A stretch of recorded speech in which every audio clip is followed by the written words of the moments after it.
அஸ்ஸலாமு அலைக்கும். இன்றைக்கி வீட்டில் ஸ்வீட் கார்ன் இருந்தது. ஸோ சாட்டர்டே குழந்தைங்களுக்கு டியூஷனும் லீவு. ஸோ அதுக்காக ஸ்நாக்ஸ் செய்யணும்.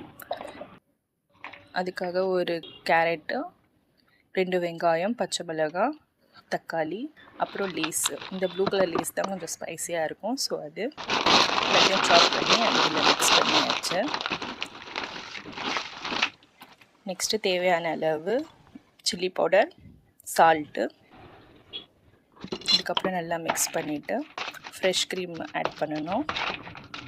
அப்புறம் இதெல்லாம் நல்லா மிக்ஸ் பண்ணியாச்சு. நெக்ஸ்ட்டு ஃப்ரெஷ் க்ரீம் தான் ஆட் பண்ண போகிறேன். ஸோ அதையும் நல்லா ஆட் பண்ணிவிட்டு மிக்ஸ் பண்ணணும். அதுக்கப்புறம் இது ரெடி ஆகிடுச்சு. டேஸ்ட்டுன்னு சொல்கிறீங்களா? சூப்பராக இருந்தது டேஸ்ட்டு. குழந்தைங்களும் விரும்பி சாப்பிட்டாங்க.